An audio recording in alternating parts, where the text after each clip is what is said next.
Hello, everybody, and welcome back to your Energy Booster podcast. This is your show host, Janice Padilla, and today we are diving into a fascinating topic: understanding love languages. I don't know if you've heard of this, but the concept of love languages was introduced by Gary Chapman, and it revolutionized how we understand expressions of love. So, Gary Chapman actually has the book of the five love languages. And if you don't have the copy yet, he published this a while back. And I got this book actually like 6 years ago. And I finally opened and read it last year. It was so good. So, this book is highly recommended if you want to learn more on how to improve your relationships, especially with, husbands and wives. Yeah, take a look at this book and so you can learn more about the love languages of yourself and your partner. So there are five love languages, and it's the number one, affirmation of words or words of affirmation, acts of service, receiving gifts, quality time, and finally, physical touch. And we're going to discuss these languages, not thoroughly, but, as I'm gonna educate you on this a little bit more, like, we'll give you some examples and we're gonna talk about it. And I want you, if you can give me a feedback after the show, in the reviews or comment in YouTube and wherever you are getting this content, feel free to share your thoughts about this. All right, and you're also free to share this to your loved ones. So here we go.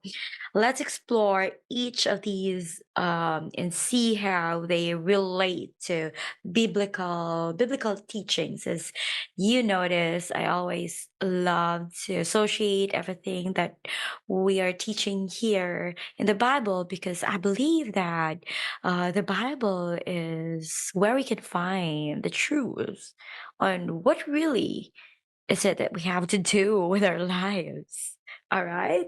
So, first up, words of affirmation. Who among you here loves to hear that you are being appreciated? Because maybe this is your love language.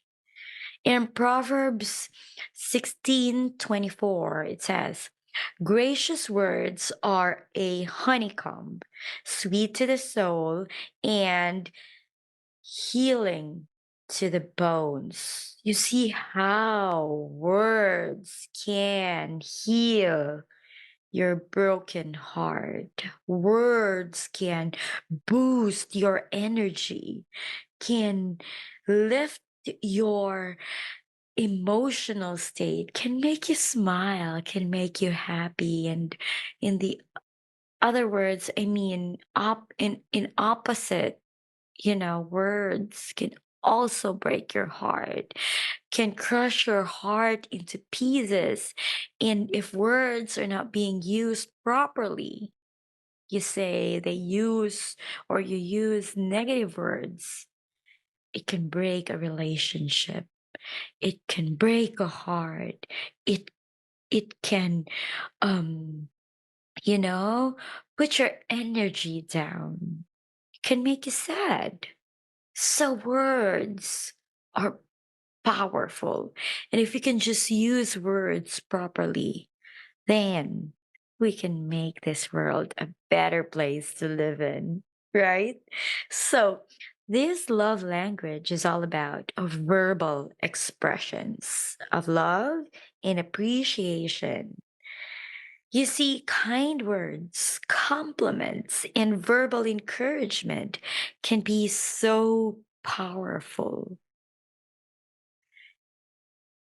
Maybe your spouse love language is words of affirmation. Maybe she or he is just waiting for you to affirm that they are loved, they're doing a great job, they're the best partner. It's just noticing what they do the right way is not enough.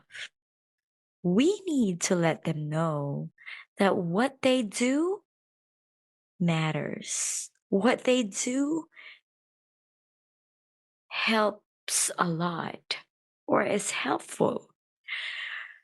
People need to be appreciated. We need to be appreciated. I love it when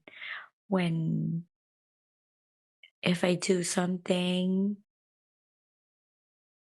outside the box and it gives great result or it makes everybody smile or happy, I would appreciate it if someone will say thank you or we love what you just did. We appreciate you. You're the best. You're the best coworker, colleague, you're the best wife, you're the best mother. I mean, it motivates us. It boosts our energy. It wants us to. I mean, it helps us to just want to do great things. When somebody notice and tells us or affirms that we're doing a great job. So maybe your partner is just waiting for you to affirm that what they're doing is great. That their contribution in the family is a lot and is appreciated or highly appreciated. So giving words of affirmation makes others happy. It boosts your energy and it builds relationship. Next, act of service. Jesus said in Mark 10:45, "For even the Son of Man did not come to be served, but to serve." Y'all, we are here to serve. I just figured. I know, as egoistic as we are, humans, we all want to be served rather to serve, right?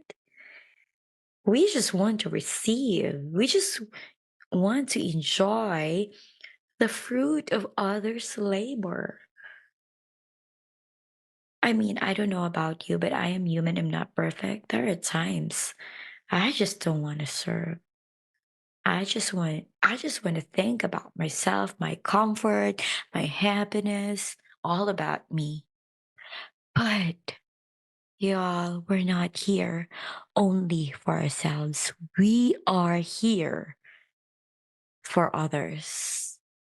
So, in our relationships, for some, love is best expressed through helping and serving them. It's about doing things that you know your partner would appreciate, big or small, like, collecting the trash, putting it outside, washing our car, cleaning our car, doing the oil, sending our car to oil for oil change. What else? Washing the dishes, cleaning the house, doing the laundry. I mean, all of these things needs to, I mean, needs our energy, needs our effort, so it can be done. So I believe that we should appreciate our loved ones when they do this for us because That might be how they express their love for us. So sometimes we just see things like, they're doing it for us, but then we don't appreciate it because it's not our love language. So we thought we are not loved, but we have to remember now that we know that acts of service is a form of love. Next is the third love language, is receiving gifts. Yeah, they love to receive gifts. They appreciate it when you give them gifts. They don't appreciate it when you clean their car, but they appreciate it when you buy them gifts, right? So we don't know. That's why we have to get to know our partners very well. In Matthew 2:21, the wise man brought gifts to Jesus. While it's not about materialism, this love language appreciate the thoughtfulness and the effort behind gift giving. Yeah, some people they just appreciate when we take effort to buy them something because they feel that when we do that, we love them. So let's find out what are the love languages of our partners. Next, or the fourth one is quality time. Ecclesiastes 4:9-10 teaches us the value of companionship. Two are better than one, for if they fall, one will lift up his fellow. Spending undivided in quality time can be a profound expression of love. So maybe your partner doesn't appreciate you when you buy them gifts, give them words of affirmation, or serve them because they want quality time. Yeah? Have you tried that? Have you tried all these four to please your partner? Because, yeah, remember, this is not all about us. When we commit ourselves to somebody, then it is already our commitment to make them happy. Although we are not directly responsible of their happiness, because one's happiness is their responsibility. But we are here for each other. And if we can just help or make our loved ones happy, then that would be a great thing already. So spending quality time, I love to spend quality time. I believe that when somebody spends quality time with me, I can connect with them heart to heart. I can tell them who I am, what are my thoughts, what are my struggles, what are my aspirations in life, why am I here, what are the things that I wanted to achieve, stuff like that. And I do believe that spending quality time with our spouse builds relationship because it opens effective communication.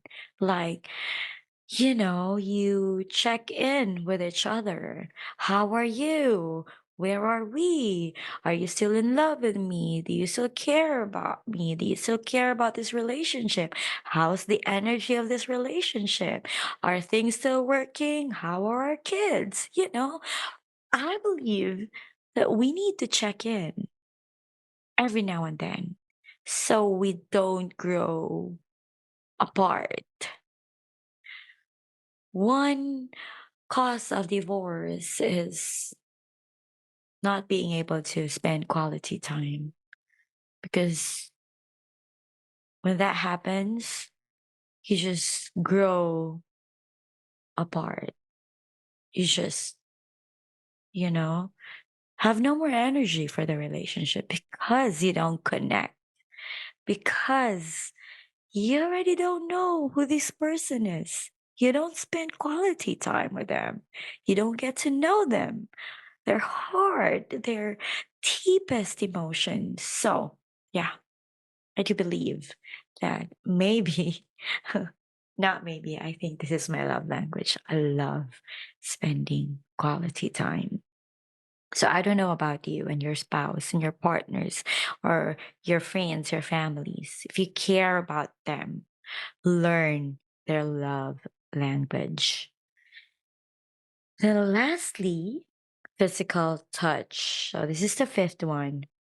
The Bible speaks of the healing power of touch.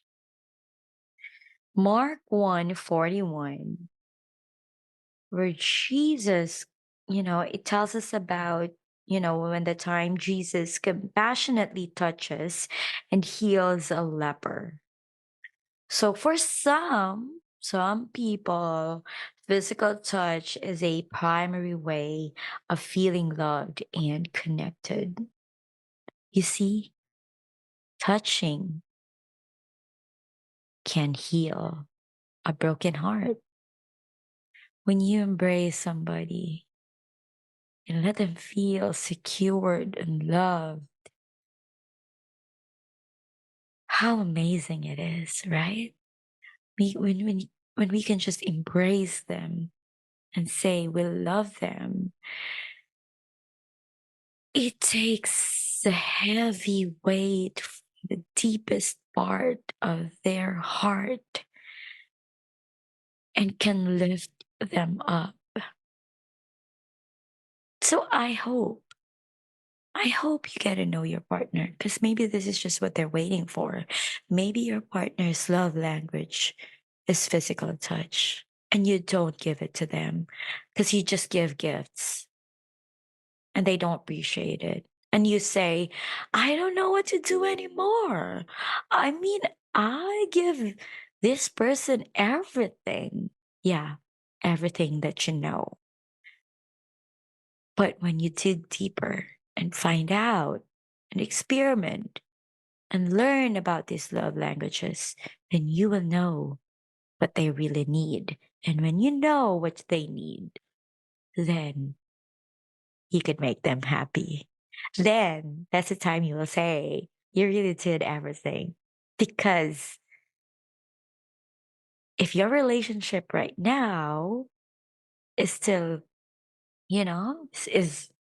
or has no energy, it's just not, there's no spark anymore. I can't make I can't make them happy anymore.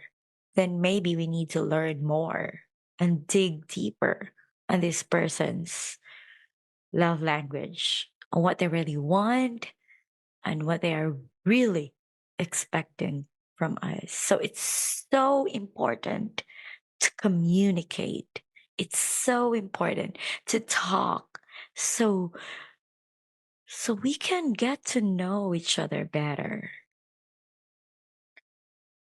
Understanding your own and your partner's love language can tremendously transform your relationships. It's about speaking the language that your loved one understands best.